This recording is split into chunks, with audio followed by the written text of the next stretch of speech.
It's 8 o'clock. It's Saturday, the 3rd of September.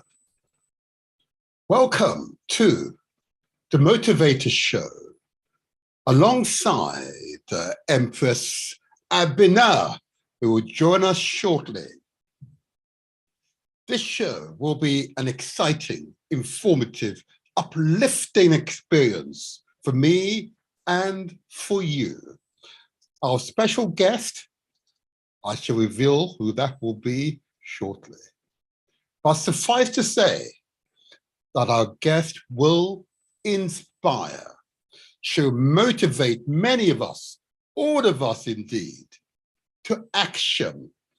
And that is what we need in our community. If we are to grow the community, we rise as a community, we must work together and create for ourselves visions that inspire actions. That's the way forward. That is the way to realize our dreams.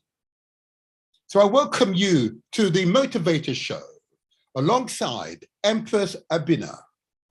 And today's show will inspire you into action. And as we move forward with this show, what you would experience, the thrill, the chill through your spine, an inspired experience. And look at her, there she is, Empress Abina. How are you, my Empress, this morning? How are you? I've got my Ghana flag up. I don't know if you guys can see it. I noticed. Oh, I see it. Flag up. I've got my African earrings, I've got a wrap, and I've got some African outfit that I bought a couple of years ago off a market, so in Spitalfields Market. So yeah. Don't mind me saying this first thing in the morning. You look delectable. Oh, thanks. I don't know if I feel like that this morning at 8 o'clock in the morning, but yeah. It's so good to see you. Oh, a proud Ghanaian woman, huh? Wow. Hey, you can't beat that, can you? Huh? Hey, you cannot beat that. I try. There you go. All right. Okay. So good to see you again this morning. Good to see you again this morning. Before I begin, what I want to do, I want to give praise to our guests of previous weeks. Haven't they been fantastic, Empress? They have been great. I'm sorry I missed last week. I had some family time with my son and my sister and my niece, so it was really, really nice. So I'm glad to be back. Yeah, the guests have been amazing. I feel like I've learned a lot. Mm-hmm. I'm going back to work on Monday, so I'm so excited. So every person that I've met or had an interaction with, I'm hopefully going to get them to come to my schools and speak to my parents and, put the information out to the community. So yeah, I'm very, very excited about that. So the guests have been great. They've been informative. They've made me think about my community, myself. So yeah, I'm happy to have them and gain all the knowledge that they bring into the table. So it's been great. Isn't that so true? And that's why we do these programs, because as we invite people, those who are inspired. In fact, let me just turn on this little recorder of ours to make sure. As we bring on those guests, they all come in with perspectives, and to be able to see the world through a different perspective, through a different lens, broadens our understanding, deepens our knowledge base, and of course, empowers us to make decisions which are informed, indeed, they are wise, Yes, that's why it's worthwhile doing these programs every week, despite the fact I have a rather busy life, but it's fine. It is fine. I'm sorry for interrupting your life, Martin. I'm so sorry. Viewers, we're so sorry to interrupt his life. We all don't have one ourselves, I'm up at the crack of dawn, Oh, there you are. I say again, you look most delectable there, I must say. So let me move on. And I want to, if I may, rapidly go into this 10, 15-minute section, which is, of course, health. Okay, health is our true wealth. Would you agree, Mind Press? Would you agree? Yeah, health, wealth, health, wealth, health, wealth, health, wealth, health, wealth. There you go. Come on, keep it up now. Keep it up. Seriously, of course. Seriously, of course. Because whilst we make light of it, the seriousness of our conditions as a community cannot and should not be understated. And I realize that there are other places you will go, either on digital radio or other multimedia platforms. This information is not regularly being shared. I recognize that. And you wonder, why would I do this? Why should we do this every week on this show? I can simply say this to you. When we had the worldwide pandemic, it received almost 24-hour coverage worldwide. But if there's an epidemic in our community, either in the Caribbean, motherland of Africa, here in Europe, or the Americas, or elsewhere, it receives some promotion, some highlighting, but it's rather muted. It is up to us to highlight the challenges that our community is experiencing when it comes to our health, and what we do in relation to our health, and what we can do in order to improve our overall general health. And what is quite clear, that the epidemic, not pandemic, the epidemic of diabetes in our communities,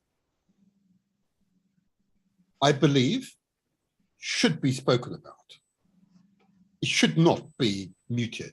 It's up to us to do this.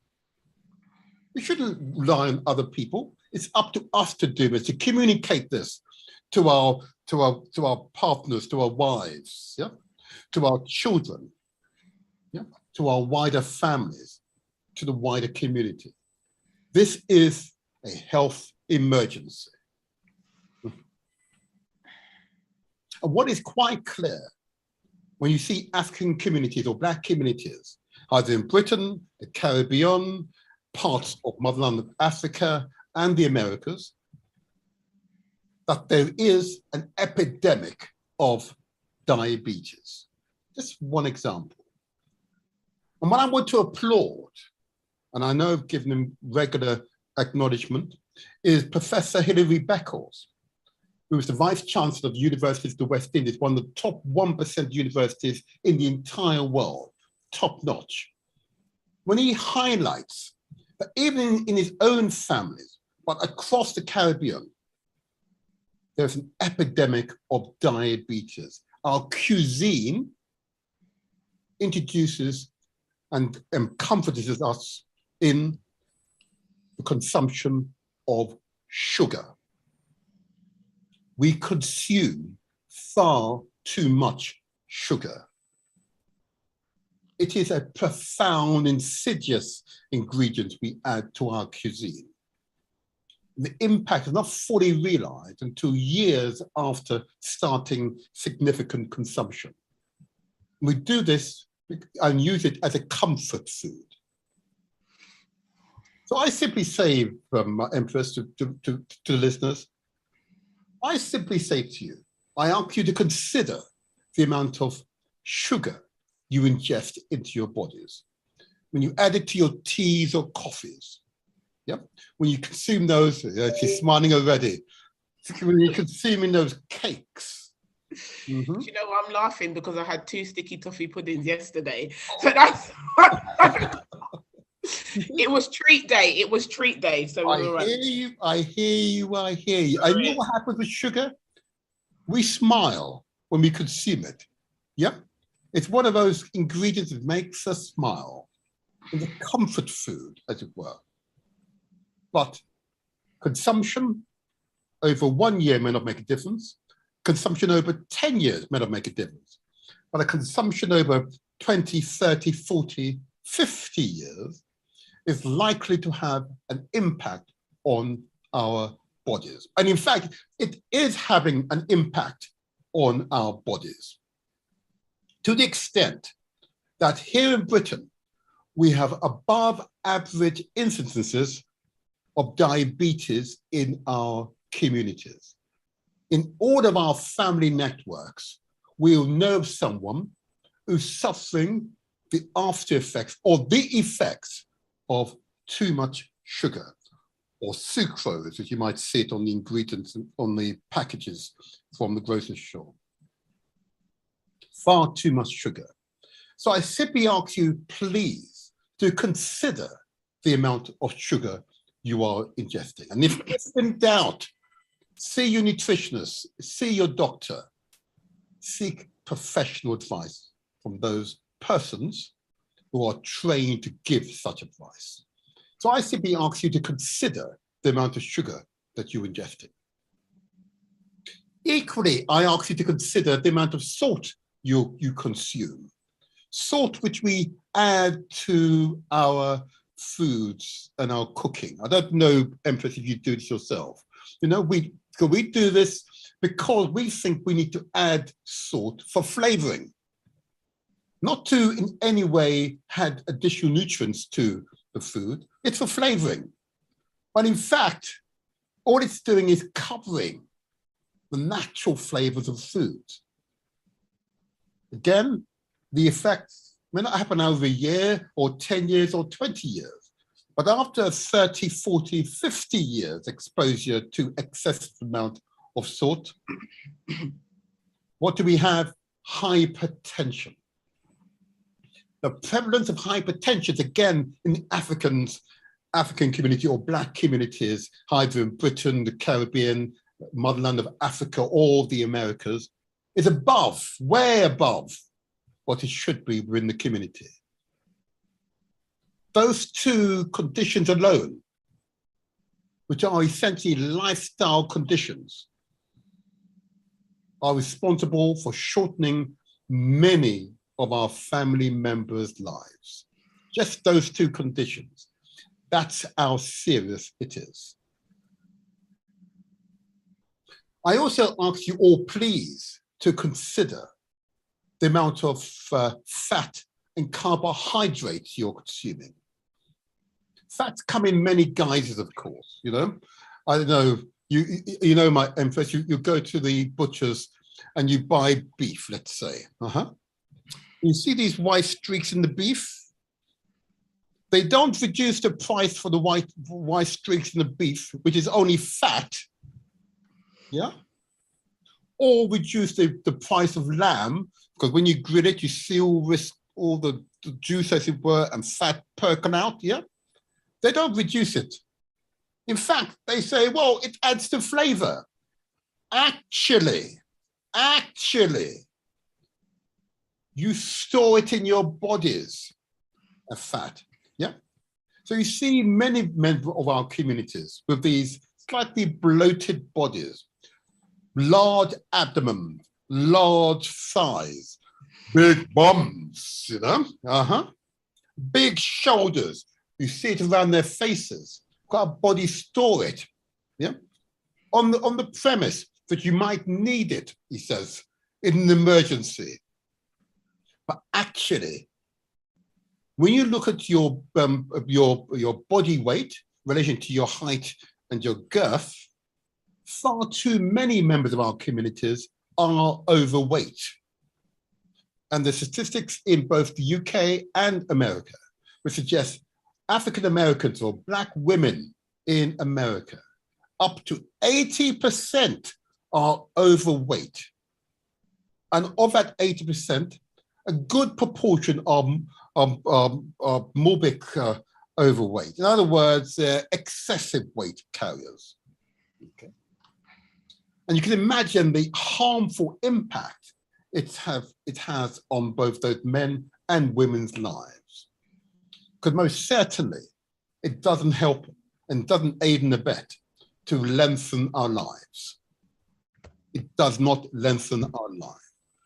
I'm not a medical expert, but I hazard a guess that if you're carrying excess weight, putting excess the demand on your heart and your other organs, the probabilities are that you're not doing your health any good. Mm-hmm. Would that be a wise assumption, Empress Abena? Yeah, to some extent for me, but I'm just saying, you know, I'm no doctor, I'm no medical expert, and my granddad lived up to 91 and he ate carbs and he did certain things. So because a lot of the food in Ghana is like, we don't eat a lot of meat, but we have like a lot of what the Caribbeans call ital food. So it's potato, yam, plantain with spinach and fish and things like that. And we have fufu and kenke and pounded yam. So a lot of the food is carbohydrates and starch and jollof rice and so things like that, kelewele and, you know, garden eggs and eggplants. So there is a lot of carbs in our diet. So if my granddad lived to my Ghanaian flag fell down. If my granddad can live till 91, you know, it is possible. But again, it's everything in moderation. Exactly right. Everything. My Ghanaian flag up. Sorry. Yeah, go ahead.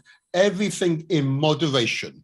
You are 100% correct. And that is the real challenge for us, of course. Where is the moderation? So I would implore you to seek professional advice. Seek professional advice. What is the right balance of these ingredients in our cuisine, in our diet? What is the right balance? Seek professional advice. Because clearly, what has happened to many of us in the community is that we've not sought that professional advice. And you can see far too many of us who are overweight, carrying excess weight and placing undue burden on our organs, particularly our heart. So I would simply say to you, I ask you to consider the amount of fat and carbohydrates that you are consuming.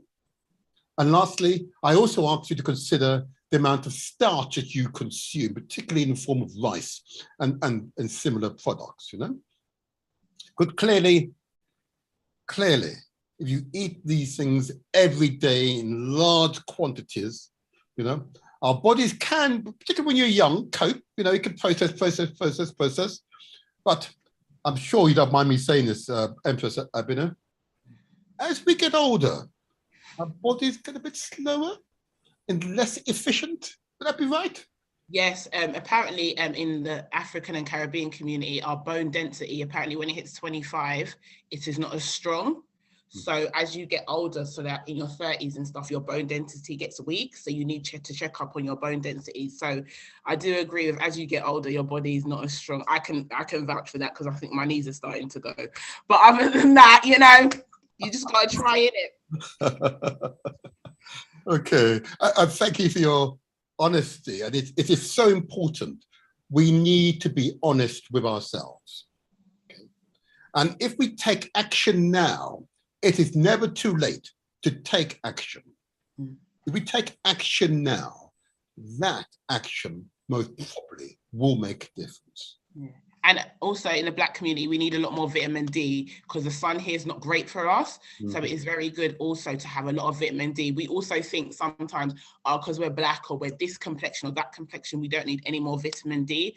That's actually a lie. We do need a lot of vitamin D. We do need sun protection as well. So that is something to be mindful of as well in the summer months. And also maybe going out and being in the sun a bit more to get vitamin D, because that also helps and makes you healthy as well. So.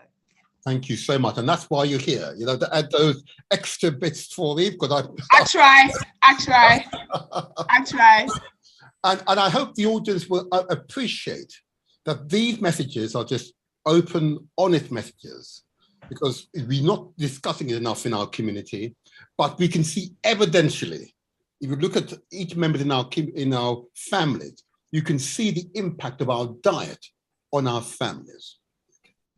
And yes, some people, just like cigarettes, some people will live to 90 years old smoking 20, 30, 40 a day. Can you imagine?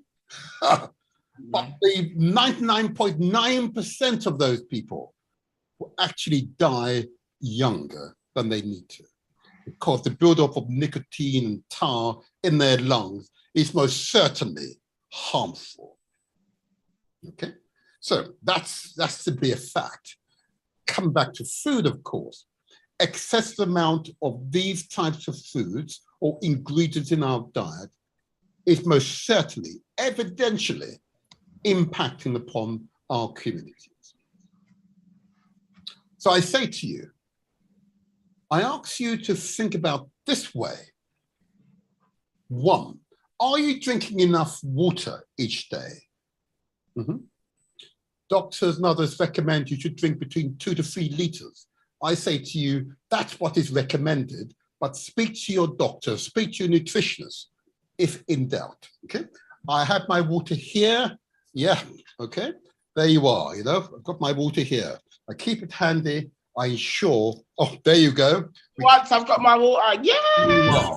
There you are. Secondly, do you exercise? Okay. It's good if you moderate the amount of sugar and salt, carbohydrates, fats, and starch. You moderate it. If you don't exercise, it's for no good purpose.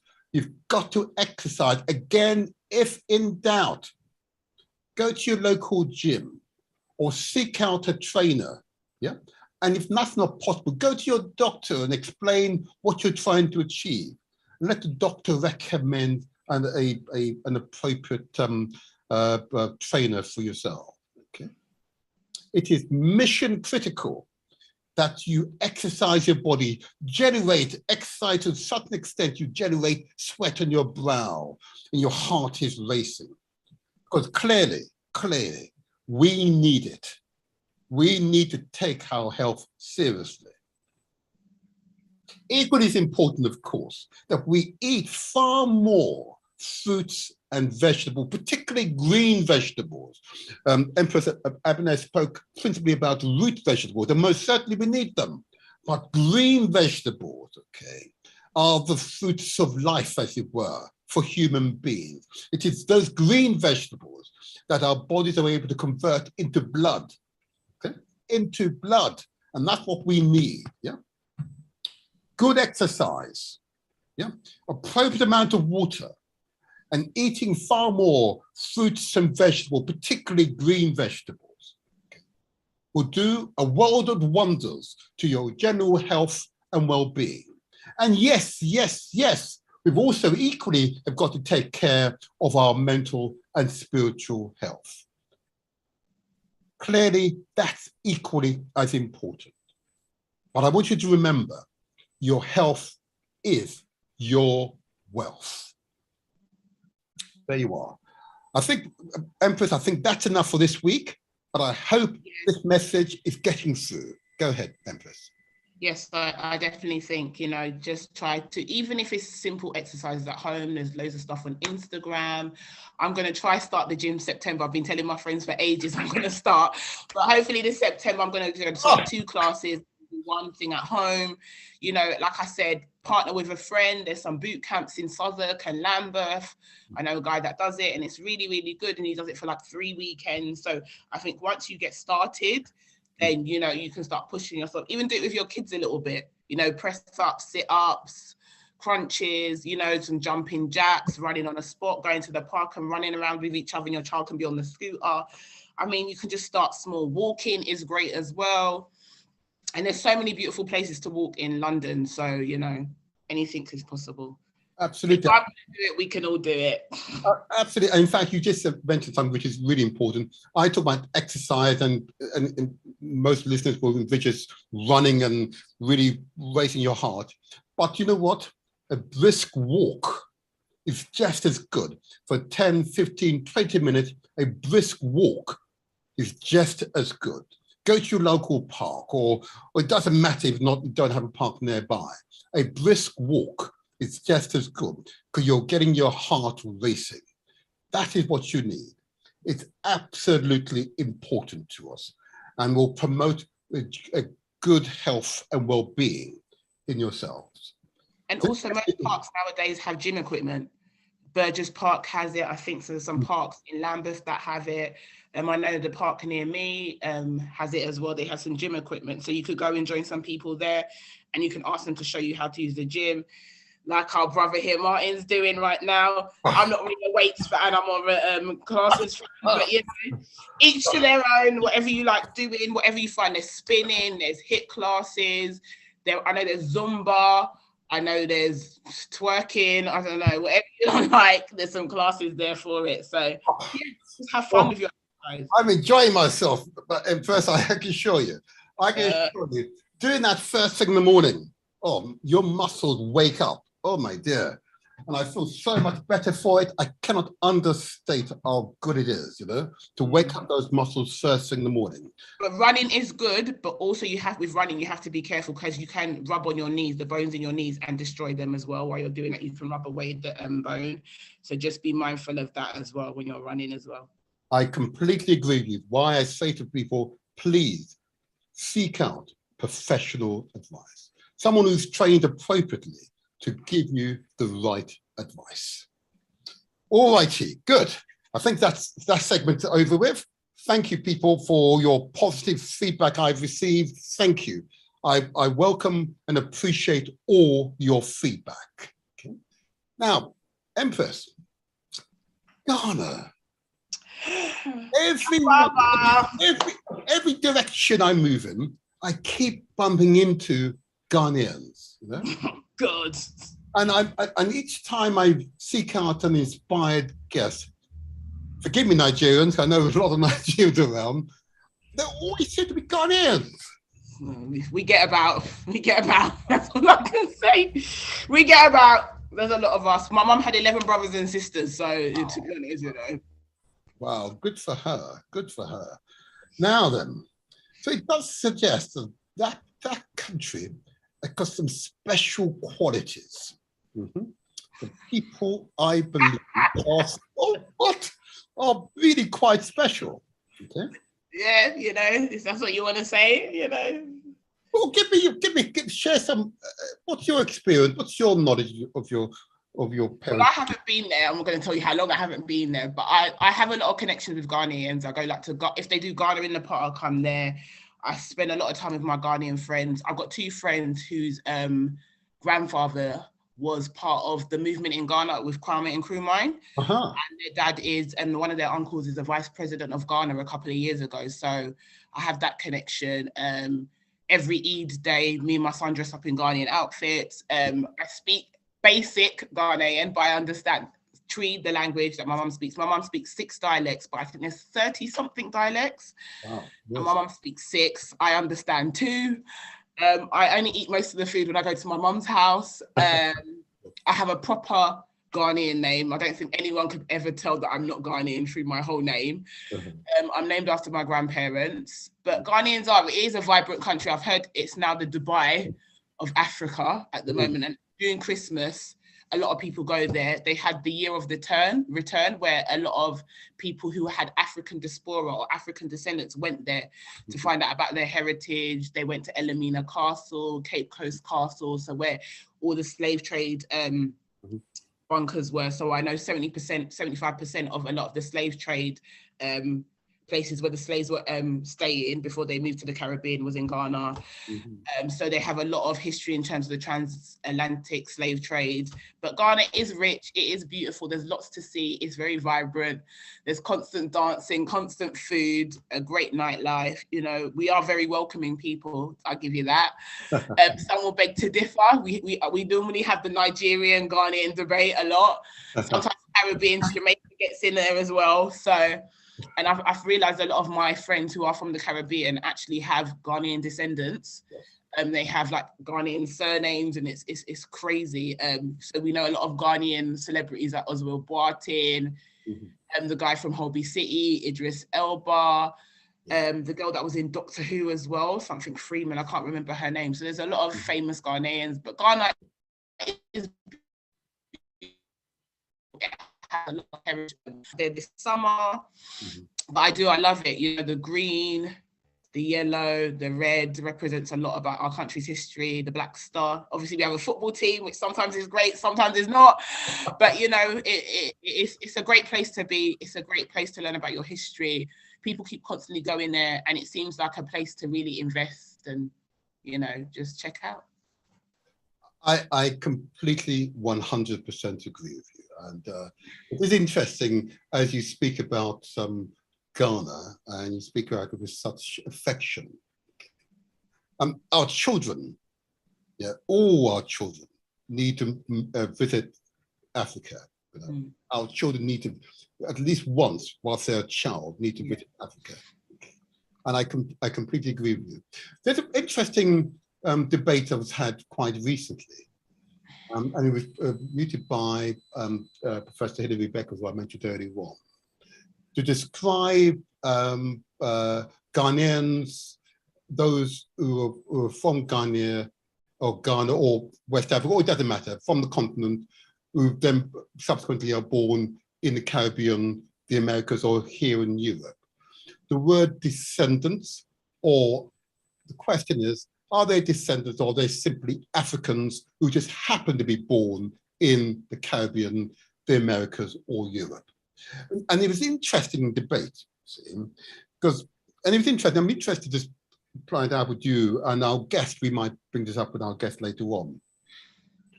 And it's descendant implies that we're now different. We're no longer genetically connected to the motherland.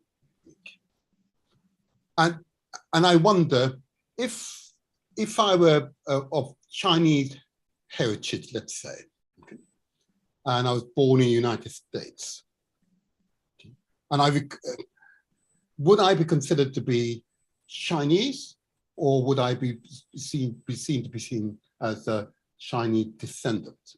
Okay. And what I've observed in Chinese communities, okay, is they're simply Chinese who just happen to be born in America. So they'll be called American Chinese. I don't know if they'll be called American Chinese. Yeah, that's locally, but for Chinese people who are born in China, we'll see them as simply as being Chinese people who just happen to be born in America or the Caribbean or here in Europe. And the reason for that, apparently, is to ensure closeness. Mm-hmm. You would come across some of children of clearly African heritage who claim that they are unaware of their culture. You can tell and you know for certain they are African heritage. Okay? May not be able to pinpoint where in Africa, but they worry about their identity. And I've surmised that the reason for this is where we attempt to distinguish between someone who's born in the Caribbean or the Americas or Europe, okay, and whether or not they share the same heritage as someone that's actually born on the continent. Now, outwardly, you would not have known until I opened my mouth that I was born in the Caribbean. No, I would have never known that. And indeed, we see my children, yeah, you would never know. Okay. So evidentially, I'm African, who's born in the Caribbean, but spent most of his life here in Britain. Since I was a baby, in fact. I was a baby. Yeah. You know? Now, it's interesting, but of course, it is really up to the royal families, those who hold our culture in their hands, who are the governance of our culture and our traditions, etc. Okay, to evolve this realization. You know?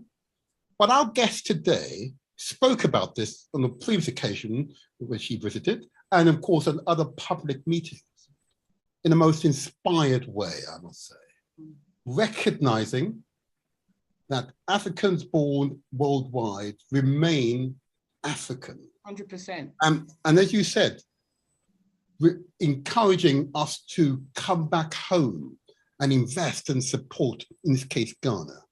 What do you think? 100%. Like for me, my family have always instilled that I was Ghanaian. And I think the people that I'm around in my community, their families have always instilled, no matter where you go, you are not British. You may be English, but you're Ghanaian. Your name speaks Ghanaian. You resonate. I don't think I resonate a Ghanaian person as much as I should, but from how I've been brought up, I'm Ghanaian, because I know if I went to Ghana, some people would probably say I'm not Ghanaian enough. But you know, some people are. But my son is very proud to be second generation Ghanaian, born here. And even my friends who are from the Caribbean, like I've got a friend called Stephanie, sorry, I shouldn't even mention her name, who's Bayesian. And she says, no, I've got Ghanaian descendants, so I know my blood is African. Do you understand? It depends on how you're raised. If you understand where you're coming from and understand who you are, and you know your identity. So if you don't know that, you cannot resonate with your history or who your identity is, and you can't pass that on to your children. And I think that's where the conflict comes from, when you don't know who you are, where you're coming from, you don't know your ancestors, and you haven't been taught that. You know, like in schools, we're always taught about Lionheart, you know, the Great Fire of London, Black History is like for a week. You know, there's people that you didn't really resonate with, but once you personally read books and your family keep taking you back home, you realize how rich your culture is and how much you're missing out on, whether it's the Caribbean, whether it's Africa, you're missing out on a lot because there's so much richness, there's so much culture, there's so much diversity that we're not even getting here. You know, like I've been to Ghana and I remember leaving then and crying because I didn't want to come back here because it didn't feel like home. And I know this place, as much as I live here and as much as I've made families here and my communities here, it will never really truly be my home. Yes, I hear you. You know, because you know, when you hear people saying, go back to your country, I say to them, if you want me to go back, pay for my ticket and I'll happily go back, you know. Hold on there. Pay for your ticket, but also give you maybe £1 million so that you can establish yourself in your country. No, my mum's got a house there, my dad's got a house there, I've got my grandparents' house. That'd be too easy on them now. Come on now. Yeah, so I'm okay in that sense, but I just feel like you have to know who you are. Like my name is Abna Otrebia Opong. So I know my name is Ghanaian because it means Tuesday born. I was named after my grandparents, and Opong is a very popular name in Ghana, like Mensa and all those other names. So you just have to know who you are. You know what your name means, what village you come from, who your descendants are. Like I know my granddad is a chief in the village that my mum comes from. So it's understanding all of that. And I've been made aware of all these things because it has some sense of importance to my family and to my history. And obviously to who my son is. My son has a Ghanaian name, but then he has a Muslim name. So the Ghanaian name is only used by members of my family or those who are close to us, but then others call him by his Muslim name. But obviously, also I found out some of my descendants have been Muslim before, but due to the slave trades and the British coming in, my family's been watered down, so the Islam kind of left my family. So there's so much richness in my family that I wasn't aware of until like 5 years ago. So it's about tracing back your roots. For me, you've really hit a number of important points there, and of course I know you have appropriate empathy for those whose family lines have been disrupted to such an extent that their family names have had to change to the latter-day enslaver's name. Can you imagine being so bereft of your history, your culture, to the extent that even your family name, you were not allowed to use it? Can you imagine being under those circumstances, your ancestors who were exposed to that level of cruelty? Can you imagine? And so now they have English, German, French, Dutch, Belgian name. Can you imagine? But then they're not allowed to use their African name. I think the Kwame Nkrumah, Yaa Asantewaa, who were big freedom fighters in Ghana, that made us preserve and keep those kind of things, because it's so important. Like, when people talk about great leaders and great people, I always think of Kwame Nkrumah. I think of Yaa Asantewaa because she was a great freedom fighter for Ghana. There's so many that people don't know about. and that we forget our roots. And sometimes we get so involved with being British and the Englishness, we do forget our roots, and we're not so proud to say that we're Ghanaian or Nigerian or from Nigeria or from Sierra Leone or Gambia. And it's like, you should be proud of who you are, because one day you might have to go back there. And if you don't know about your history or know about your people, you are going to struggle to create any identity for yourself and for your children. And I think mother speaks. Huh? I'm a mother, but I don't know if I'm speaking for the whole motherland. I'm a mother, but I'm not speaking for the whole motherland. You know, I'm just speaking for me and my peoples here. But yeah, I think knowing who you are is very important. I think for me, the way my parents used to send me back to Ghana, even though they used to say, I'm going to send you back when you're naughty and you're going to stay there. And I'm like, no. But I think it is very important that my son does have some sort of experiences in Ghana, because it will make him a rich, young Black man, a rich Ghanaian when he gets older, you know, and he can express who he is to school. And that's why when they have cultural days and international days, you need to make your children represent their culture. You need to go in there with the food, the diversity. And even though I've been living here and my language has been watered down, and I came here and said, I'm British, you know, I've got to learn to speak English, I am going back to learn my language, because I know to communicate with my elders and to communicate with my families, they don't want it in English, they want it in our dialect. So for me, that's a very important thing as well. So yeah. I hear you. Such strength, and I appreciate you. And of course, the other extension to what we've described, of course, and you know, in my other role as a local elected representatives, is of course to encourage African communities to collaborate. Now, of course, that is the next step of the development, and this is part of this disruption that we've experienced in our family groupings, encouraging collaboration, cooperation across the continent. But here, microcosm here in London is the next important social step forward. Okay, and that's what you and I and others need to work on. Because whilst we can assume these national identities, reminding ourselves, of course, these identities were imposed upon us in 1879 at the Berlin Conference, when indeed the continent of Africa was sliced up by European powers. And that's why Ghana is called Ghana. It wasn't called Ghana prior to that name being imposed upon the communities that now make up what we call Ghana. And I think we need to think about this, you see, these identities. And then when I speak to our communities who have direct, immediate family links with the continent, and I describe the realities of that identity that they are clinging on to, it's difficult for them to process, very difficult, because first of all, knowledge of their own history, and that this happened in 1879 as part of the Berlin Conference, and European powers creating identities which you and I are espousing. We, at some point, will take what we know and develop new identities, unified identities. You know, some case you might call a Pan-Africanist identity that allows all the communities to share identities, you know, and for cooperation to become the norm. So that's the next evolutionary social step that we will take. Not to say that we must, we will take it, because the potential is growing each day. The necessity of this is growing each day. Because I listen to Ghanaians, I listen to Nigerians, I listen to Jamaicans, I listen to Tanzanians, I listen to Sierra Leoneans, you know, and I say, hold on a moment, that is not your identity. At some point, the identity will be Africanized again. We will take it back. And only when we take it back will others truly respect you. Yeah, and I think a lot of people don't want to have that fact that they are Africans or they're Caribbean. Some people are very embarrassed by that as well.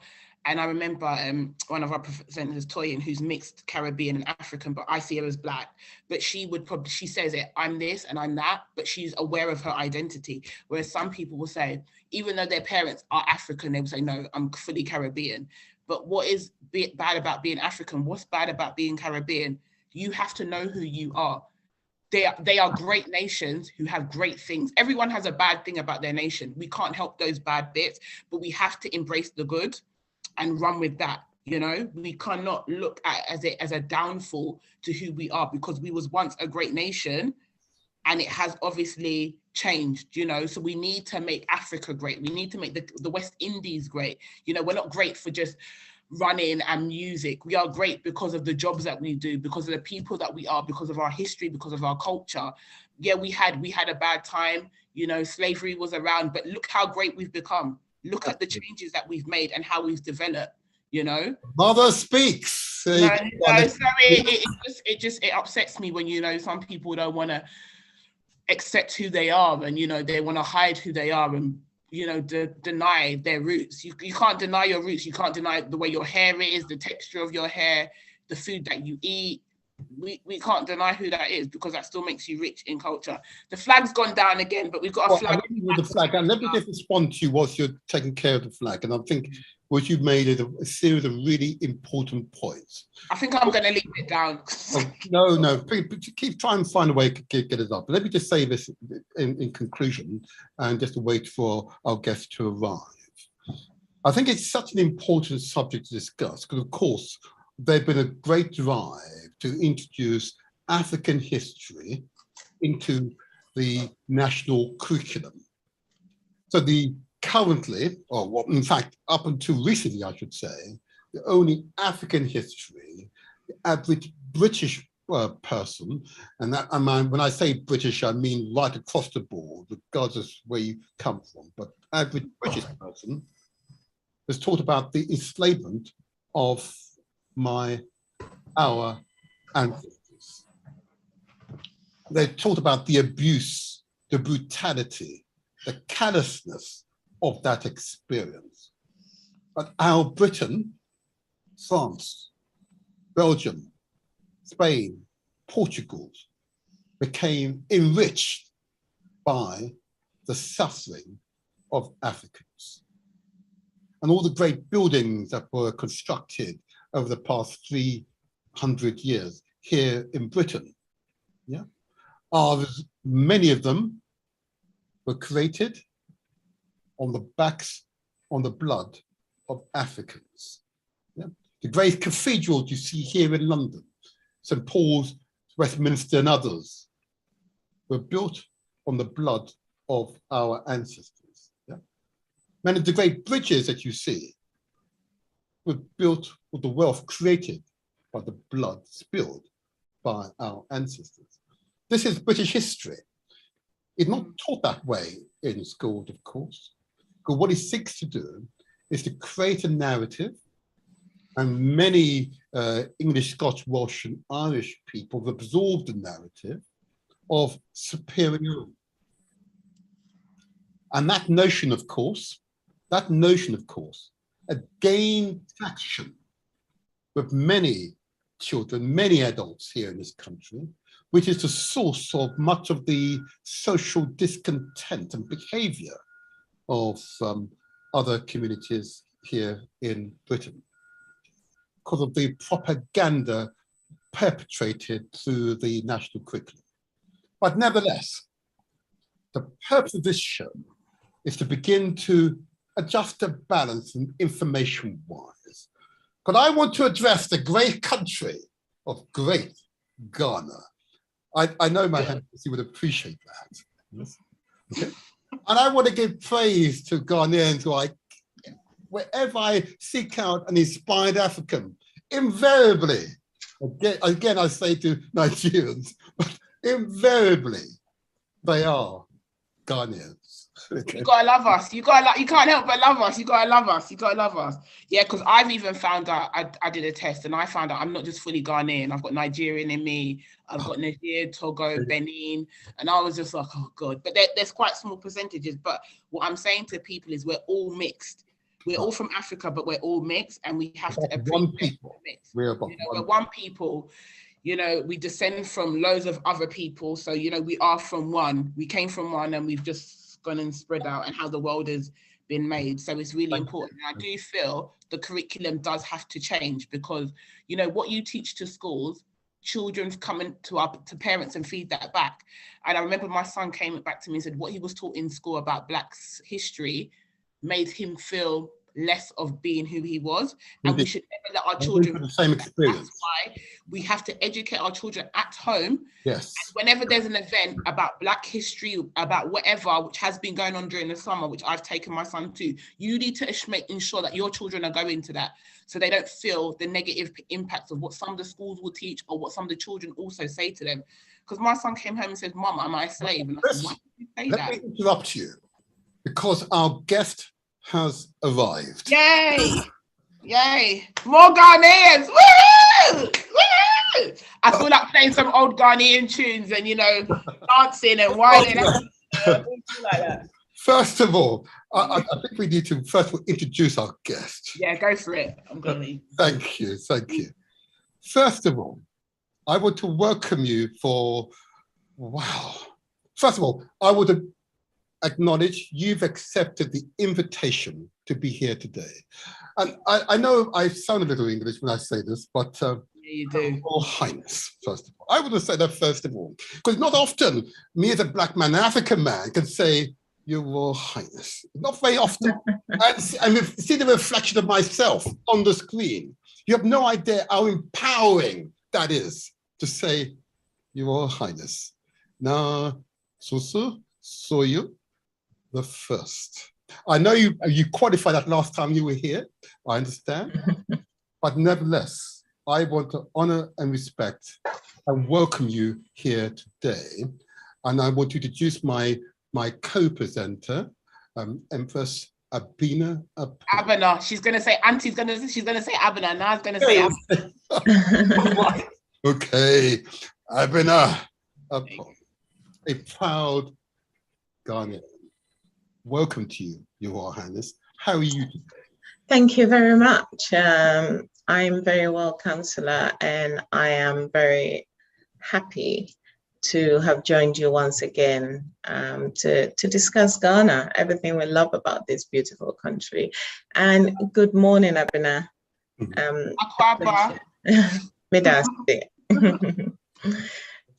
Yes. Thank you. So, Mr. Demotivator, thank you very much, Councillor, and for having me once again. It's a real pleasure to join you this morning. Thank you. And if I'm allowed to say, I've got a wonderful picture of you behind me at the moment. And I must say, you are as regal as ever, if I may say that. I hope you don't mind. Okay. Thank you. There you are. Thank you.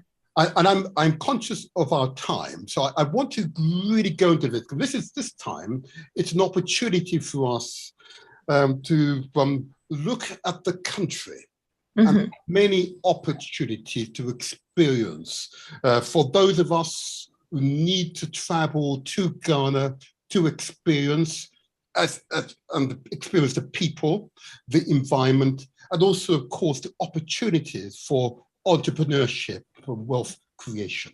Okay. This time, we hope to give light as to why Ghana is the place to go. That is the destination place. Okay. And there are a few questions we want to put to you, and I hope you don't mind. Not at all. Not at all. Ask away. My first question for you, if I may, when visiting Ghana, will I need a visa and will I need to be vaccinated? Yes, in a nutshell. So if you don't hold a Ghanaian passport, then you will need a visa. And in order to apply for the visa, you would need to contact our consulate in Highgate.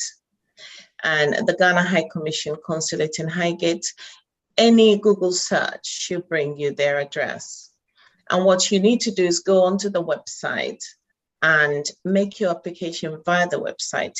You will be issued with a date, an appointment date, to go in and process your application. They will tell you when to pick it up, and if you're lucky, you might be able to pick it up the same day. However, due to administrative processes and the volume of requests they have, it may take a week or so. But yes, you will need a visa to go to Ghana, and you will need to be vaccinated. One of the first ones is the yellow fever vaccine. These days, of course, because of COVID, there are rules around it, and the High Commission website provides information. It's so dynamic and it's always changing. So you need to check the most up-to-date vaccination information from the UK government's perspective, as well as from the Ghana government's perspective. The other thing is, one of the things that I'm championing together with the the Hospital for Tropical Medicine, some of the medical professionals there, is malaria prevention, bringing it back. So it might be worth going in and investing in anti-malarial medication, and also check information about malaria and what to do when you go to a place like Ghana, because every tropical location has the potential for malaria, and bringing it back into the UK. A further question on the question of visas and passports. This show has been sort of promoted right across the world. Yes. Inquiries from the Caribbean, for example. The question was put to me, well, why should those of us born in the Caribbean to Ghana require a passport when we are one people? The issue of visas and passports, believe it or not, most of the direction comes from the IOM, which is the International Office of Migration. And so Ghana, like most countries, would have to abide by these directions. Now, as to whether or not people from the Caribbean should be obtaining visas, is a matter of advocacy. So if our brothers and sisters from the Caribbean feel very strongly that if they want to visit any African location, any African country, they should not be required to obtain a visa, my suggestion would be, please advocate. Okay, at the moment, these are the rules, but advocate very strongly and make a strong case as to why not. Because every change does start with advocacy. But for now, unfortunately, the visa rules apply just like everywhere else. I agree. I'm not just qualifying, because this will help others. Advocacy, and I can acknowledge, to whom should the advocacy be targeted, be directed? The Ghanaian government, most definitely. Because once you target it to the right authorities within Ghana, I'll say target the Ministry of Foreign Affairs, especially, and just make a strong case to why you want your case to be clear, you want it to be concise, and you want it to have value. So this is not angry advocacy, but the type of advocacy that gives people a eureka moment. And so if you go to the Foreign Affairs Ministry in Ghana and you say, well, as a group of Caribbeans, we feel very strongly that we're part of the land, we're children of the soil, and we're displaced. As a result, we feel that if we want to come back home, we shouldn't have to be constrained by visa restrictions. And here is why. This is what we're bringing on board. We're bringing on board our human capital resources. We're bringing on board our financial resources. We're bringing on board our skill set and knowledge, and to help build this continent. And the starting point for us maybe is Ghana, is Nigeria, is wherever it is that you want to target the advocacy. I think that will have a lot of value and will generate, hearing. Thank you. Thank you. That's very clear. And those who've directed those questions at myself, you've heard the response. Yes, we need to organize. We need to organize, and we should seek out advocacies within the country and external to the country, and we need to have ensure our voices are heard. Absolutely. Thank you, Your Highness. My next question, and maybe my co-presenter might want to present some of this, but where are the best tourist destinations? And I've been told Accra, of course, or Kakum National Park, or the Mole National Park, Kumasi, for example. Where are the best tourist destinations if we're visiting the country for the very first time? So being a Ghana, I'm going to start from the capital, Accra. And in fact, the greater Accra region as a whole. So, or the Gadangme region as we're advocating for it to be called. Now, Accra is home to the Ga people and the Dangme people, the greater Accra region.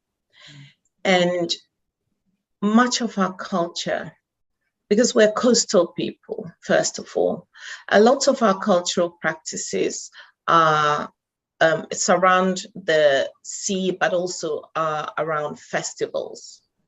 So the first point of contact when you're going, I would encourage you to go in August, between August to September. That is festival season. And that is where Accra really does come to life. So we're talking about the Homowo Festival, which we're rounding up actually. It's been a vibrant celebration this year. And to give you a bit of a background, the Homowo Festival is a harvest festival celebrating the exodus from when we were moving from Egypt all the way to our current location. We arrived in Ayawaso in Accra, set our roots there, and began to spread across. Now, we celebrate a period of famine that was experienced during this exodus. And when we found meal, we decided to give thanks and then hoot. In my culture, when you hoot at someone, and I'm going to demonstrate, if you go to somebody, it's a sign of disdain. And so when we hoot at anger, we were telling it never to return. And so go to Accra in festival season, the greater Accra region. And then you have in the Dangme region, you have the festivals in Ada, so which celebrates the culture. You have the Depot festivals, which celebrate coming of age for young ladies. I won't go too much into the coming of age ceremony, except to say that I personally want to advocate for that to come back very strongly, because traditionally, this is how we trained young girls to take pride in themselves, to hold their in some respects, chastity dear, to be respectful of their body, and to carry themselves in a manner that is respectful and dignified. And then we come to the tourist attractions. Now, Accra is, first of all, there is the very vibrant nightlife. You would not move through Accra on any given night or evening without hearing music blasting from some speakers all over the place, and people in fact dancing. But there is a vibrant nightlife. You can visit any number of night activities, nightclubs. Also, we have the Accra Art Center. One of the key attractions is the Accra Art Center, which hosts some of the finest artwork, sculpture. You find fine artisans. And if you want to come back with something uniquely Ghanaian or African, you will find it in the Art Center. And also there are guides in the Art Center who will be able to tell you the history surrounding some of the artwork, as well as Accra. You will be able to visit the Kwame Nkrumah Mausoleum, which is at the Independence Square in Ghana, in Osu, where the first president of Ghana remains are located and housed. You will be able to visit Labadi Beach, some of our beach attractions, where is attached to a very beautiful The La Beach Hotel.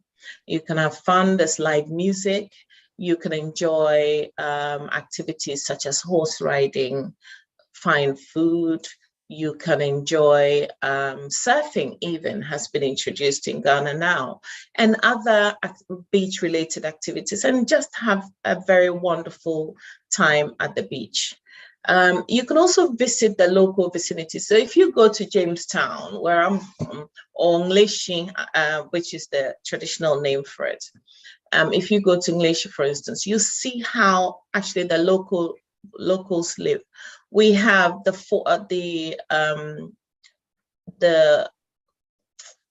lighthouse opposite the palace, and there are tour guides that will take you around and tell you the history. Actually, that location has many emerging tourist attractions. So Ngleshi has we have tunnels that many people don't know about, that guides can take you through, that lead from one section of Jamestown to another. And they will explain to you what those tunnels were used for. As we know, some of the coastal forts were used by slavers to transport our brothers and sisters in some very dark circumstances. And some of these tunnels were used, and it's worth visiting that history, understanding the mentality behind that very awful experience of our brothers and sisters in terms of attraction. And then we come to Kakum National Park, one of my favorites, actually. It is a tropical forest type of park, and it boasts one of the biggest canopy walkways. The brave among us are able to traverse this canopy, but a strong man and woman have been brought to tears walking along that canopy. It's a very, very scary experience. But the canopy connects 7 different trees across the forest and brings you into the forest proper. It was established in 1931 and is located in the central region, specifically a village called Abrafu near Cape Coast. And it has been designated an important bird area. It also boasts wildlife, including the African elephant, and has restaurants, a lodge, picnic areas for camping, and an education center. Then we have Mole. You mentioned Mole earlier. Now, it's not Mole. It's spelled Mole, but it's Mole. Mole National Park, which is situated in the Savannah region in the northern part of Ghana, in the West Gonja district of Ghana, near a town called Larabaga. Now, Larabaga also hosts one of the most iconic, ancient, and sacred mosques, which is also a tourist attraction.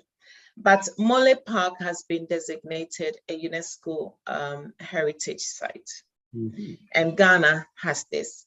It also boasts, mammal species such as elephants, antelope, buffalo, warthog, etc. Also has lions, leopards, hyena, mongoose, and over 300 species of birds. And also the other good thing is the Konkore waterfall is only about 100 kilometers from the Mole Park. So if you're very brave and you're adventurous, you may want to visit the Konkore waterfall. Very little known about it, but it's there. There are also caves that you might want to explore with a rich history. Okay, so we also, and then they have conference facilities, a hotel, obviously, and viewing platforms, and also an airstrip for those wanting to go by air. We also have in Zulezu, the Stilt Village.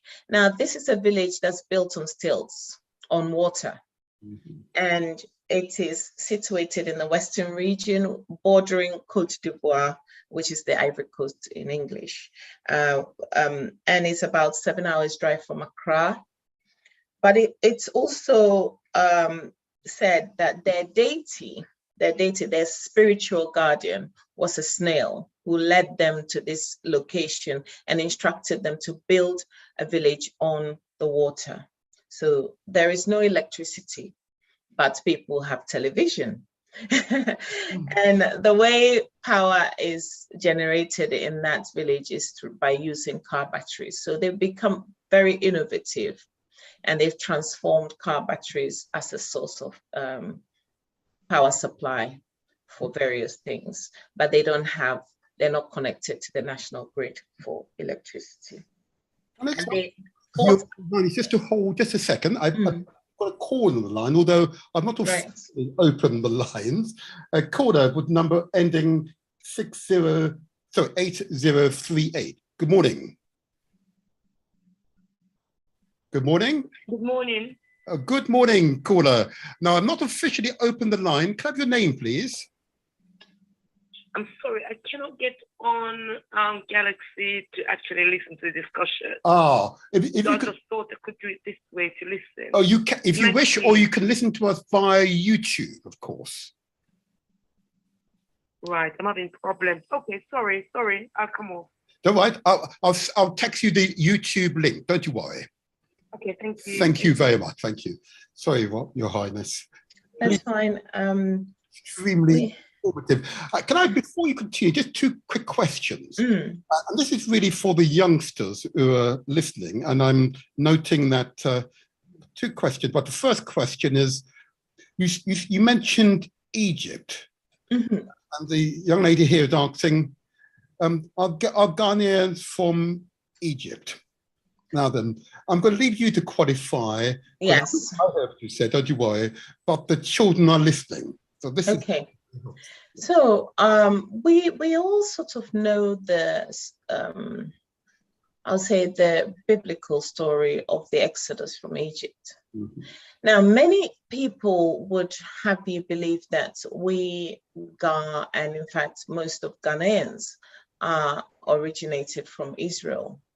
That is not strictly speaking the case, but what it is thought that what had happened is during this transportation of people into Egypt, the people from Israel met Black people, naturally, a group of Africans in Egypt. And some of us adopted some of the practices that the Israelites came with. And so you would find that a lot of our cultural practices, whether they adopted it from us or we adopted it from them, it's a subject of debate. But a lot of our traditional practices are eerily similar to some of these Jewish practices. For instance, naming ceremony, coming of age ceremony, the practice of circumcision, even our depot rites, and even how we install kings and queens in our culture. Very similar. And I did some research around Jewish culture, not Jewish religion. I need to qualify that. And found that a lot, even some of the names have some similarities. Again, that is very much a subject of ongoing debate. But nonetheless, as we traveled out of Egypt during the Exodus, a group of us went along as well, left Egypt, because obviously we're told that people were subjected to years and years of slavery in Egypt. And so in escaping that, a group of us left during the Exodus and we began to travel. Now, if you're looking at 400 years worth of travel, others decided along the way that they were going to stay, they were tired of traveling, and others carried on. And we, as a group of people, are one of the people who carried on. We went through Côte d'Ivoire, we went through Benin in Nigeria, we settled in Ile-Ife in Nigeria for many years. And then we went on to, some of us remain, so the Yoruba and the Benin are very much akin. And some of us went on to arrive at Ayawaso and set camp there. And then we began to spread across the Accra Plains, including the Dangme as well. And so we say we come from Egypt based on that kind of historical narrative. Not necessarily, well, we're Africans, full stop. We were never Israelites in the sense of what we know to be an Israeli now. We were always dark-skinned Africans, whether we lived in Israel or whether we were in Egypt and they came to meet us, we were always African. And we traced the Exodus to where we were from the Exodus from Egypt. Wonderful, wonderful. And I hope that young lady is now satisfied, and others will pass on that narrative to others. And the second question has been put to me here as you were speaking. They wondered about cost. A couple here has asked the question, Ghana appears to be now very costly, and the locations you've highlighted, they've Googled it and said, well, look, these appear to be very costly. Is that true? To some extent. Yes. To some extent, relatively speaking, if you're comparing, say, the UK to Ghana, relatively speaking, one would say not in a sense. However, Ghana can be costly in terms of location and relative to the people in the country. However, if you have a pound, for instance, the pound will go a long way to feeding you for a day, in Ghana. But, when you come to renting cars, staying in hotels, there are hotels that you can rent for in the region of about £30 a night. And there are hotels that you can stay in the region of about between £300 and even £500 a night, depending on your taste. So it depends on what you're out there to do and what your budget is. I always say, when you travel to any location, you need to have a budget and you need to stay within the budget and plan what kind of activities you're going to engage in. In terms of food is aplenty. You can get rich food for next to nothing. In terms of accommodation, if you have a host, even better, because most people will simply host you because it's part of our culture. They will say, yes, I know you, come and stay with me and you have a lovely place, and so on and so forth. And you may have access to transportation. But if you have to go as a group, it's worth either using local transport, which is very cheap, or we have Uber, we have Bolt. You can go with Uber, you can take Bolt, or else you can just flag down a local taxi or Tsotsoo. Tsotsoo is our local, public transport, if you like. You can flag them and use them. So in terms of cost, it's relative. Yes, I said my co-presenter is smiling at you as you said that, George. Yes. Yeah, I haven't been in a Tsotsoo for a good 20 years, so I know.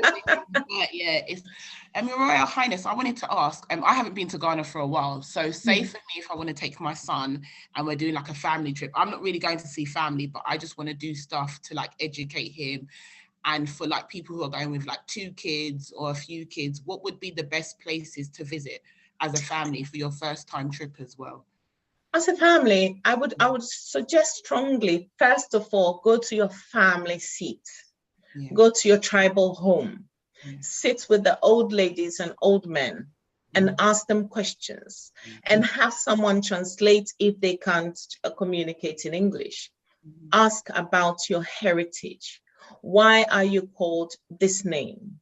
Why is your name Abena? I'm sure you know why your name is Abena. But beyond Abena, what is your appellation?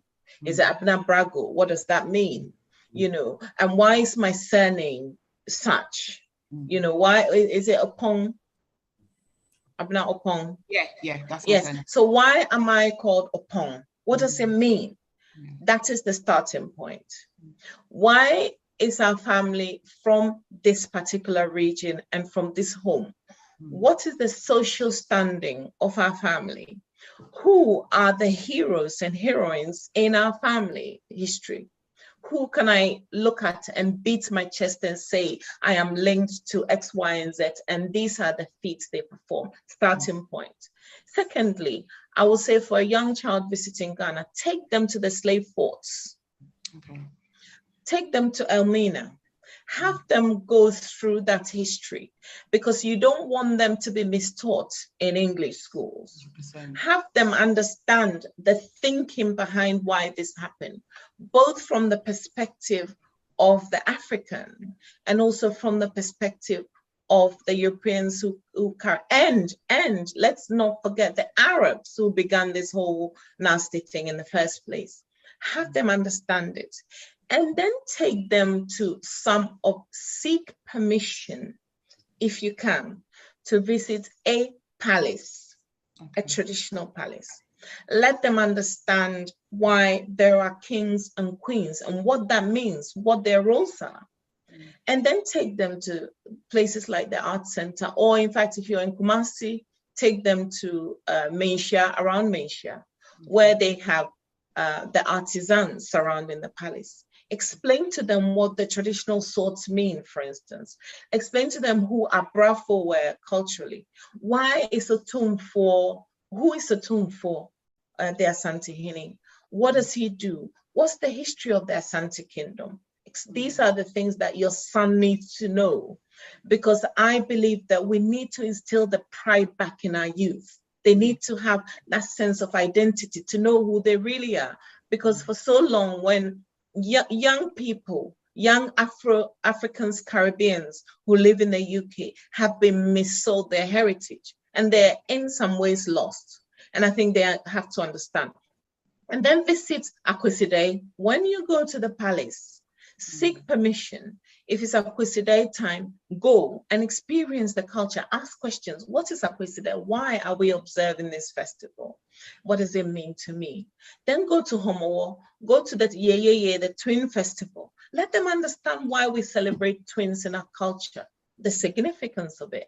Take them to Pelejo, when you see the fetish priest dancing, and when they're possessed, let them see these things and understand why, and teach them not to be afraid of them, because they've been taught that these are evil, they mustn't touch it. Have them eat quickly.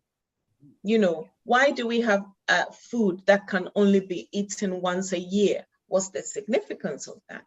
Teach them, and teach them they must not be afraid, no matter what their teachers or priests or pastors tell them. They mustn't be afraid. And if they need to understand the correlation between religion and their culture, they can speak to somebody like me, because I will educate them. Thank you, Your Highness, because my son's never been to Ghana, and my parents are from Kumasi and Asamankase. Yes. So obviously I know my mum's side more, because obviously when I go to Ghana, I go with her. So I resonate with her side of the family more. And obviously my grandparents are no more here. So I think for me personally, it was a challenge for me to go back to Ghana, because I usually go for them, to go to see them. When they passed on, I felt like Ghana wasn't really my home, because I only went to go to see them. But obviously my son's older and he's learning about his identity more. I think it's very important for him to go to Ghana and learn about our culture and our identity and the richness that Ghana brings to us. Absolutely. What is Asariman? The full name is Asarimankasi. It means the big town of Asari. But who is Asari? You know, you need to find out, who is this Asari, and why is Asari Mankesi? Why is this the big town? Is there a smaller town that Asari owned, and why is it named after him? You need to understand all these things, because then the etymology of any name, from our traditional names, which are postcodes. So Opong, if you say, oh, my surname is Opong, and you go to Kumasi, they'll say, oh, Opong, in that case, you come from Asamankasi and from this particular home. Let's bring you home, you know, to your people. Why is it that our names can act as postcodes? So if you've never been to Ghana, the very fact you have this surname, somebody will be able to hold you by the hand and take you to your tribal seat. Why is that significant? Why is that significant? And it is said in our culture that a child of Ghana is never lost. And that's why we have the names. Of course, when the British came, they anglicized some of these names. So you need to look at the anglicized version, and you need to look at the traditional version and dig and give him that as a gift growing up, so he can know his true identity. Thank you. This is tremendous. I know you're empowering many by your word, your passion, if I may say so, Your Royal Highness. It is something that only to behold, if I may say so. Behold is wonderful. A question has just come up, and I know I'm slightly deviating from my original line of question, but these questions are from those who are listening right now and have been activated. Okay, and the whole purpose of these shows is to activate people, that they are compelled into action. And visiting Ghana, I hope, indeed visiting the continent, will be an outcome of shows such as this. So this question has been put to me, and this is an interesting one. What is, and it really goes on the basis of what you've just described.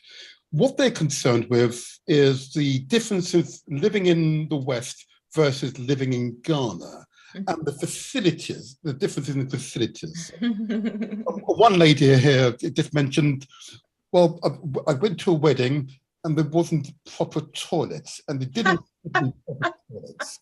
Now, it's an interesting one, an interesting observation. It's profound. We take it for granted here. But it's an observation. When will this improve? I know this is not on my original questions to you, but it's what they see. It's what they see. So am I to assume this wedding was in Ghana? It was. Let me put it in context. So driving through Covent Garden the other day, and driving through Camden and other parts of London, I observed on the streets, there were what we term homeless people lying in the streets of London. Amazing. I mention that because in putting things in context, you have to look at the country Ghana as a whole. Mm-hmm. The idea that one wedding without proper toilet facilities, I don't know where the location is, but it might have been a comparative to the poorer, locations in London, where you go and people come from Ghana, go to certain parts of London and go, is this London? No, I don't think so, because these people come from privileged Ghana. So it depends really where you went. I can assure you that Ghana is advanced to the point where pretty much almost every home has toilet facilities. Most functions you go to, either it's held in a function, a place designed specifically for a function, or someone's home, and would have porta cabins. However, Ghana is still considered in some respects a third world emerging as a second world country. And so we do have challenges. There are pockets in Ghana where, due to poverty, people lack basic facilities. And that is the reality we live with. And that is the reality that we're trying to make better. There are still pockets in Ghana, sadly, where children go to school without shoes and even without food to eat. And for them, one meal a day is by grace. There are pockets in Ghana where children don't have education because the parents cannot afford to send them. But it's relative to looking at poverty in the UK, where people are visiting food banks now, where there are families where you go into council homes and it's infested with mold and it's leaking and people don't have beds. They have to rely on handouts because they're so poor, they struggle to feed themselves. We have to put these things in relative terms. So when you hear the narrative of Africa being this kind of jungle where people are backwards, it's not true. There are, on the other hand, mansions and palaces in Ghana that would make your eyes water.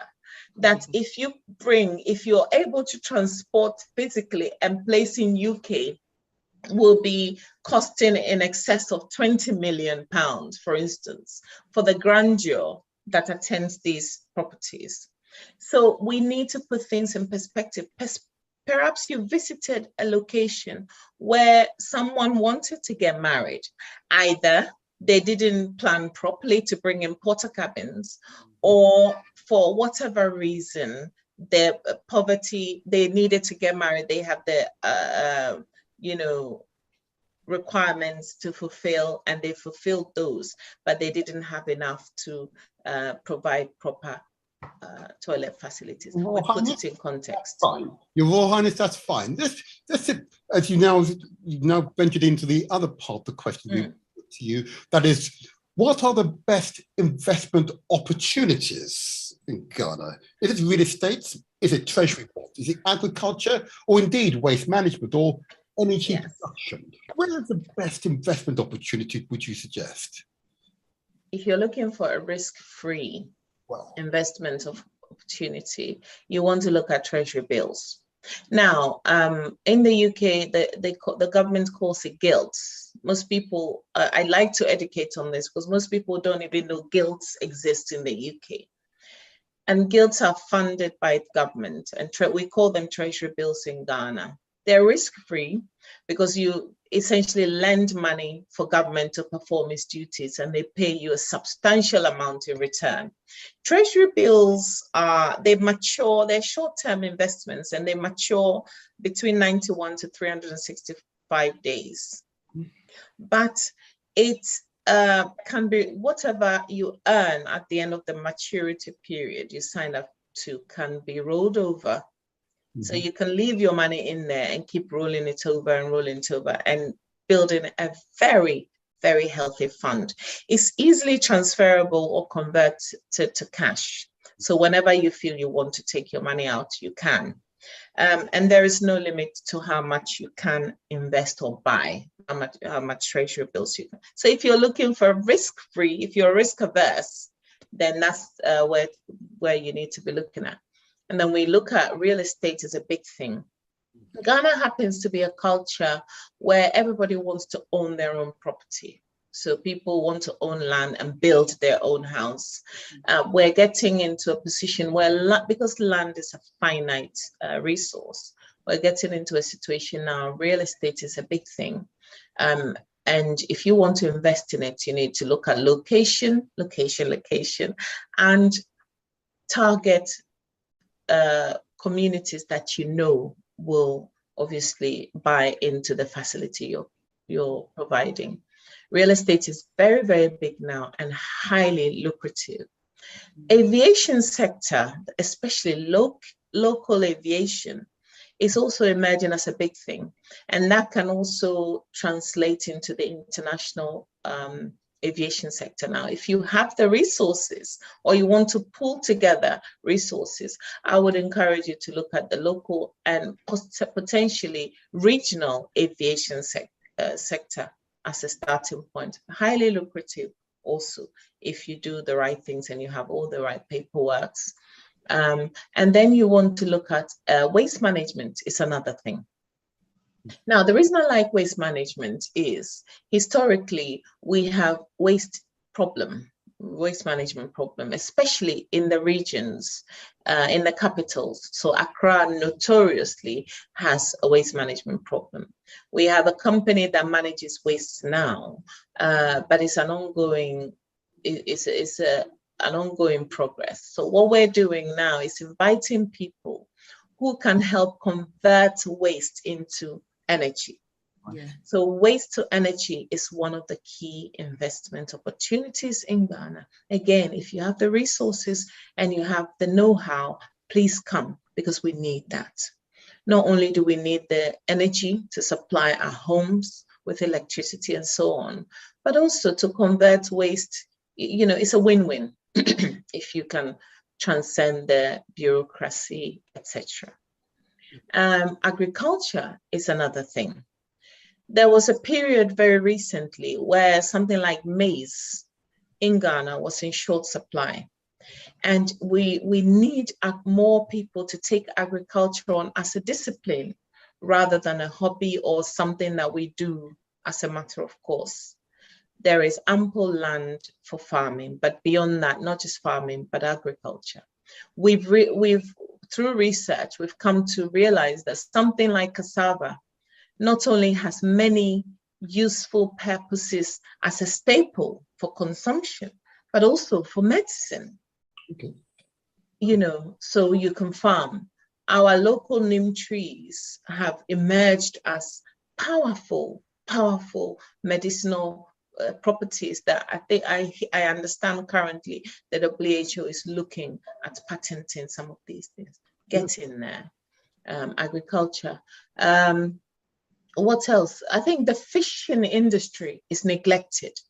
So the local fishing market is, you know, historically Ghana had canneries, for instance, but now a lot of our industries have failed. So we need people to come in and go into fisheries, convert fish, put them into cans, preserve them and sell them locally. We have our local tinapa, which people absolutely love.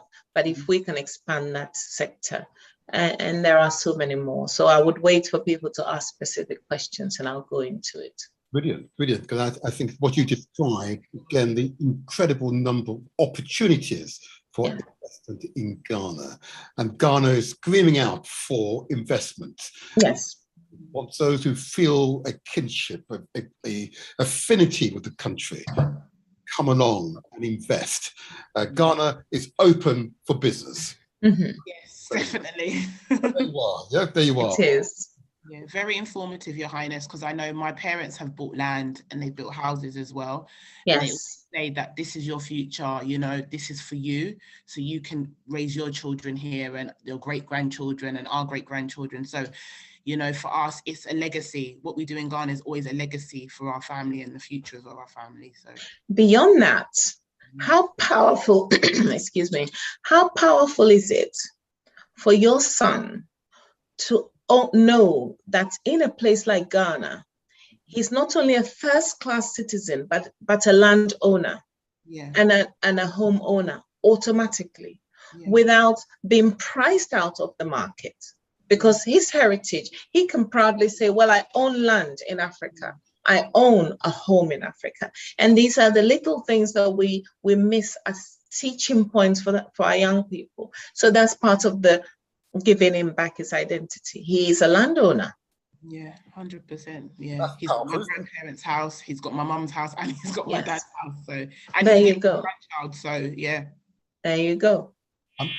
I'm going to, I see there's another caller on the line. I'm going to take this caller, and then I'm going to formally open the lines, as it were, give out the numbers, then we'll take it from there. But I'll take this caller first of all. Caller with number ending 8771. Good morning to you. Can I have your name, please? Good morning, Councillor Martin Dwayne. Or the motivator even. There you are. Yes. You have a question for Your Royal Highness? Do you have a question? Oh, have I lost her? Hello? Yes, non-Ghanaians buy treasury bonds. Oh, sorry. Could you repeat your question again? We lost you for a moment, please. Can you hear me? Yes, but repeat your question again, please. Can you hear me? Yes, we can. We can now. Yes. Yep. Yeah, my question is, can non-Ghanaians buy treasury bonds? I asked that question too because when I was in Ghana in 2020, I set about to buy myself some and was told that non-Ghanaians cannot buy treasury bonds. So I wonder if she can clarify that, please. Thank you. Just hold there. Let's see if we get a response to that question. An interesting question. Can non-Ghanaians acquire or purchase treasury bonds? That depends on the non-Ghanaian. If you just come into the country and you say, I want to buy treasury bonds, then you don't have the structures in place to buy, then of course not. It's like coming to the UK and saying, I want to buy gilts. you need to have structures. They will ask you residency details, etc. So, but if you're a non-Ghanaian married to a Ghanaian, for instance, of course you can. If you're a non-Ghanaian resident in Ghana and has obtained residency in Ghana or naturalized as a Ghanaian, of course you can. But if you're a non-Ghanaian just rolling up and saying, I want to buy treasury bills, first put in the structures. And I think it's mainly, one, to protect you. And two, it's for administrative purposes. So we know who is buying into the system. But I think also it is designed in some respects to give Ghanaians first choice, I suppose, of buying, of investing into the economy. So what I would suggest is either marry a Ghanaian, because Ghana, if you're a woman, Ghanaian men are fantastic, even if I'm biased, or seek to get the proper permits. And you can speak to the Ghana High Commission. You can speak to the Counselor for Trade, the Trade Council. Just when you call the Ghana High Commission, just say you'd like to speak to the Trade Council, and they would be able to give you advice on what you can do as a non-Ghanaian to be able to purchase treasury bills.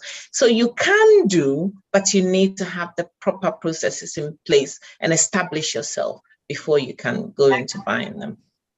Can I interject? Of course, yes, go ahead. Yep. Mm-hmm. Go ahead. Interestingly, I am married to a Ghanaian. Uh-huh. But in addition to that, I also have property and could prove it. Yes. And I was with my family members, representative, a Ghanaian family representative with me, and was told I could not, so I leave it there. Thank you. No, hold on there. No, so did you present? So were you presenting a foreign passport? Unfortunately, I had a British. Okay, that makes sense. Okay, then I would suggest think about, in addition to your British passport, if you're married to a Ghanaian, think about dual citizenship and obtain a Ghanaian passport, and then go through that route. Alternatively, your husband can purchase on your behalf and convert it into your name. So there are ways you can do this, but I would suggest very strongly think about dual citizenship, because you don't lose your British passport and you obtain Ghanaian nationality in addition. I hear you, but I ask the question for the benefit of persons who've listened, thinking that they could just go and buy right. That there are nuances to all of that. Blessings. Thank you. Thank you for your very good call. Thank you. Thank you very much. And I am conscious of time, but I will give out the number. I know. You've been so informative, if I may say so, really informative. But the number to call, and you only have a few minutes, is as follows. And this is a Skype number. And if you're on Skype, it's free wherever you are in the world. And if you're on Skype, look for The Motivator Show, DE space Motivator Show. You can find us on Skype. But the number to call here, if you're in Britain, is 0208 133 5616. I repeat, 0208 133 5616. And you can see it displayed if you're viewing the program via YouTube or Facebook, or listening via, indeed, if you're listening via Mixcloud, you'll see a message appearing on the chat as well. If I may, and that was a really good question that was just posed by the caller, and it does lead on to another question that's been put to me here on the text. A question that's been put to you, and yeah, there we go. On the question of the tourist destinations again. We have another call come through. I'll take the call. I'll give them priority. Caller with number ending, if we got 24. Sorry, if I get it right, I can read this now. 4845. Number ending 4845. Good morning to you. Yeah. Boko. Okay. Good morning. Can I have your name, please? The name is Kwame. Oh, well, Kwame, good morning to you. Good morning. You have a question for Your Royal Highness. Well, I've got a couple of things I want to recommend as well, yeah? Well, can I take your questions first of all? Let's take the questions first of all. All right, the questions is then, yeah? Vaccination, is that still recommended that visitors have to get it? Okay, let's put that question to, I believe it's been addressed a moment ago, but if I can ask you please to respond to that question. Is vaccination... In a nutshell, yes, it is. Okay, well... All right. Unfortunately, people like myself don't believe in it, and we're not going to take it, so we won't be able to...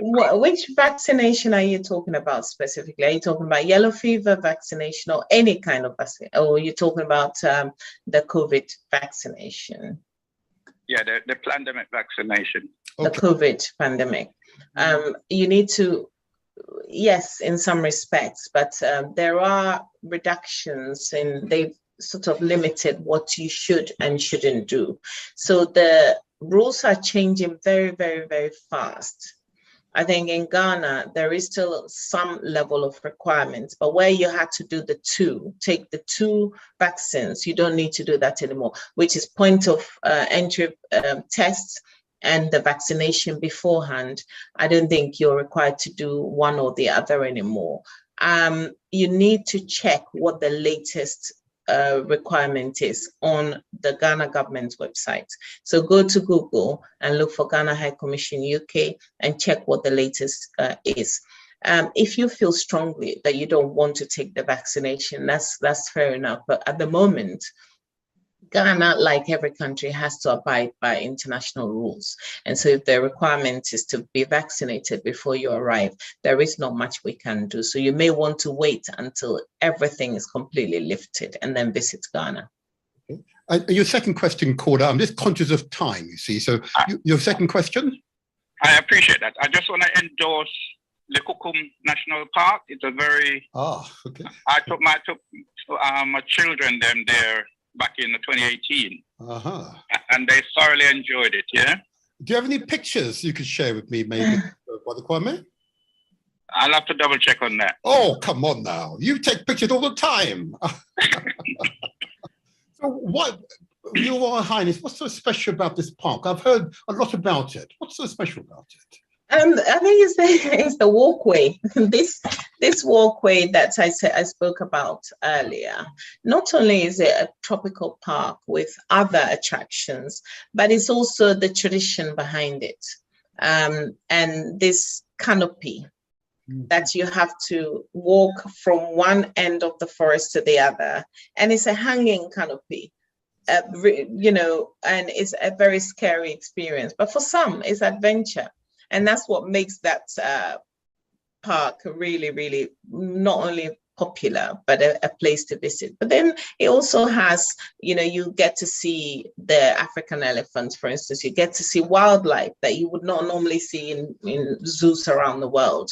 But also there is the camping experience, the picnic experience, the lodges where you can stay, and then of course the wildlife education center if you're that way inclined. So there's a lot there to go for, and a fantastic restaurants, I have to say. Oh, okay, the restaurants are. Kwame, your next question, if there's very briefly, please. Yeah, I'll be quick with them. May I also recommend Kokobiti Beach? Kokobiti Beach. Why do you recommend that beach? Okay, it's kind of a private beach, yeah, and it's clean, and it's family orientated in a sense, yeah.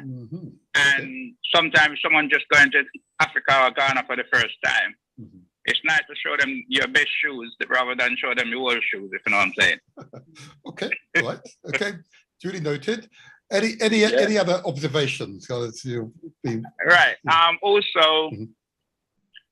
Coming from this end, you're supposed to have an invitation letter. Is that correct still? Yes, you will need an invitation if you're not traveling on a Ghanaian passport.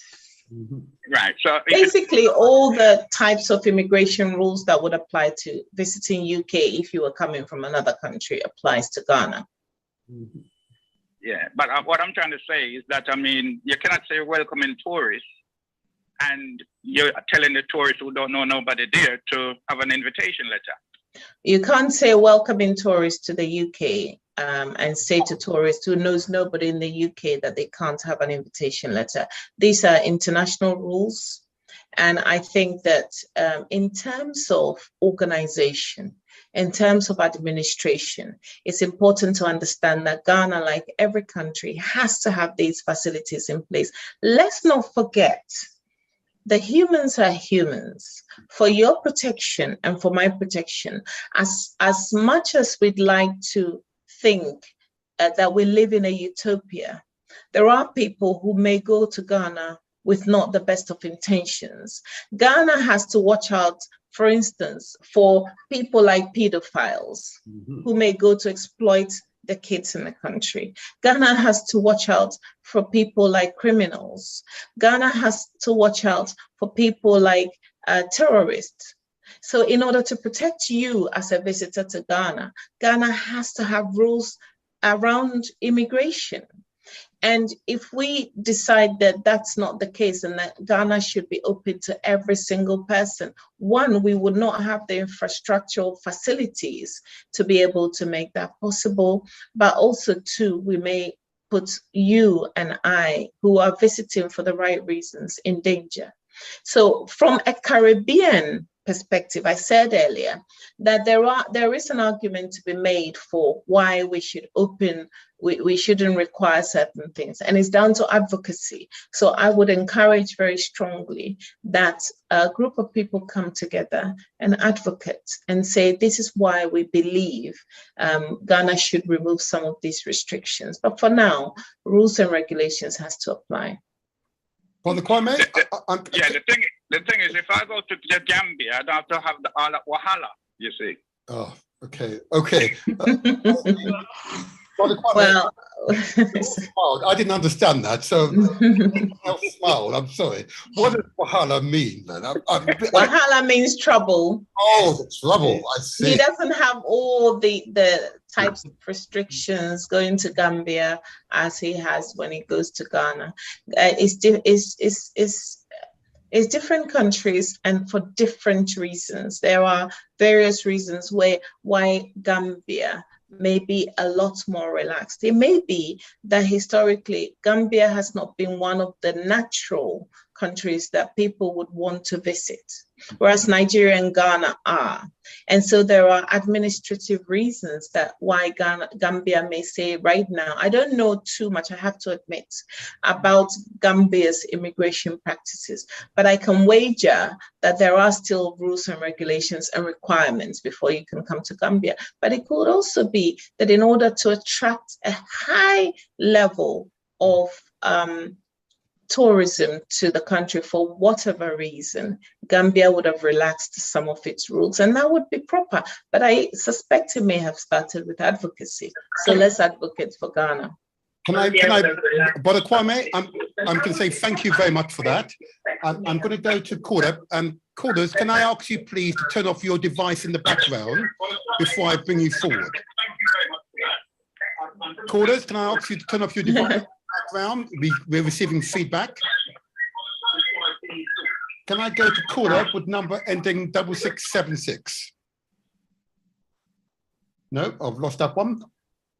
In that case, I'm caller with number ending 7733. Good morning to you. Good morning. Can you hear me? We can indeed. Can I ask your name, please? It's Kofi. Oh, Kofi! Oh, Brother Kofi, indeed. They're all smiling again. I'm getting these smiles. Friday born, that's why. He's named after my dad. We have a question for Your Royal Highness. Hello? Hello? Ah, okay. We've lost him now. I believe. Oh, you're called a 66. You're called a 6677 or 6676. Yes. Ah. Sorry, we lost the last caller. Can I have your name, please, very quickly? Indeed. Yes, my name is Michelle. Good morning, Michelle. You have a question for Your Royal Highness. Well, firstly, I'd like to thank her so much on the quantity of the information that she's given today. It's been absolutely fantastic. Can I ask you, please, Michelle, to turn off your device in the background? We're receiving feedback. Okay, is that okay? Better, yes. Your question, please. Your question, please. Well, I've just recently come back from Ghana after going out there to celebrate a few friends' weddings with my daughter. And to say we had an awesome time was unbelievable. It's not the first time I've been to Ghana. I introduced my kids to Ghana in 2017. And in all honesty, since then, we've literally been every year. Yeah? All right. The people are very welcoming. The flight is quite easy. However, British Airways tend to let people fly on the most horrid planes ever. Why? I have no idea, considering the cost of it. But Ghana is a wonderful place to go, and I will recommend it to anybody. Wonderful. Yes, Do you have there's a question? improvement to be made. Do you have a question? But, is there a question? I'm just conscious of time. Well, I think one of the things I would like to see, in all honesty, is for the embassy experience in London at Nottingham to be made easier and better. Okay, all right. Yes? Because leading up to that, to get the visas, the site kept crashing totally. Okay. Whereby information was then given that we need to pick the visa up in Ghana at the airport. Then obviously the site rebooted itself, changed without us knowing. It was just per chance we had a conversation with somebody. So it's something that really needs to be tweaked a lot so that we can, one, get more people in, because as I said, Ghana's fantastic. Some of the restaurants in the hotel are unbelievable. You know, Michelle, we've got your question and observation. I wonder if Your Royal Highness wishes to respond to that, because it is a common refrain, I must say, that the embassy may not be. Well, I'll leave you to respond. I think it's a feedback that we take on board, and I will certainly be having a conversation around that with the Ghana Embassy. I happen to be president of the National Congress of Ghanaian Unions in the UK. So this is something that we'll take up and have the conversation. I know that the embassy is aware and committed to providing better service, but it can be marginally better. So this is something we'll definitely take up. Corner, Michelle, I want to say thank you very much for that. That was a very useful feedback, and you've now made your mark. Thank you, and thank you, and keep going to Ghana. Yeah, that's what we want. Definitely will. There you are. There's a lot to be done there, and the people are so warm and welcoming. Wonderful. Good day to you. Good day to you. All right. Have a blessed day. Thank you very much. Thank you very much. Well, what I'm going to do, I'm going to get back the previous caller back on the line, 7733, but I believe he had something important to say to you. Good morning, 7733. Are you on the line? Have I got him? Have I got him? Maybe not. Let me try one more time. Let's see if we can get him on the line. There we go. Get this on the line. I'm just conscious that I believe you all smiled when we mentioned Kofi. Kofi, are you there? Hello. I'm sorry we lost you. I took the chance of calling you back. Kofi, when you said your name, I could see smiles all around. It was so warm. So I was compelled to do what I don't normally do, that is to call you back. We're still here. Do you still have a question for Her Majesty? Not so much a question. I was just wanting to add a note to support that there are specific bilateral arrangements with Caribbean countries where citizens can enter Ghana without visa. Really? Which countries? Are you aware of which countries? Well, I'm aware of Jamaica, Barbados, and Lucia, and others. So it's a matter of checking. You know, just as Britain cannot give Ghanaians free entry, likewise Ghana cannot give. You know, but there are arrangements with a number of Ghanaian countries. As you know, the Ghanaian president went over to Caribbean to encourage many of the Africans there to make stronger links with the motherland. And there are arrangements for some of these countries, for some of these citizens to enter Ghana without visa. It's a matter of checking. Thank you. Depending on where you are. Thank you so much. Thank you. That's very helpful. So those listeners from those Caribbean countries have the opportunity to go to Ghana without the requirement of a visa if they're holding the national passports. Excellent, yes. Excellent, excellent. Very positive feedback. Thank you so much indeed. And I must say, God, I believe I recognize your voice, and you're a man of some distinction. I know you will have a question. Well, tell us about the investment opportunities. Huh? Come on. I would like to give all this opportunity. We'll hopefully catch up later. There are many questions we can ask back to him. I think others, I feel I am a Ghanaian myself, so I would like to give our brothers and sisters in the diaspora the opportunity. Thank you very much indeed, and good day to you. And if I may say so, Your Highness, that's another feature of Ghanaians. Yes. Very disciplined, you know? Thank you to Kofi. Actually, I think the starting point was to have asked where people are calling from, and he's absolutely right. And it's both ways. There are Ghanaian passports, and there are countries that Ghanaians can go to that they don't need a visa. So thank you to that. It's a very important distinction to make, the bilateral arrangements with some of the Caribbean countries. Thank you so much. Thank you. I'm just conscious of time. We've actually gone over time, but it's been quite engaging. There are still quite a few questions on my text line here, which I haven't officially given out, but nevertheless, I will send them on to you by way of an email, and you might respond, and then we can report back next week.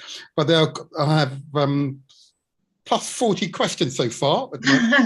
Amazing. Most people seem to, from this phone here, most people seem to want to communicate that way, but it's sign of the times, if I may say so. What would be your closing statement to the audience who are listening and have thought about Africa and are now considering Ghana? What would you say to encourage them both to visit and to invest in that wonderful country? Your Highness. I first of all, come to Ghana.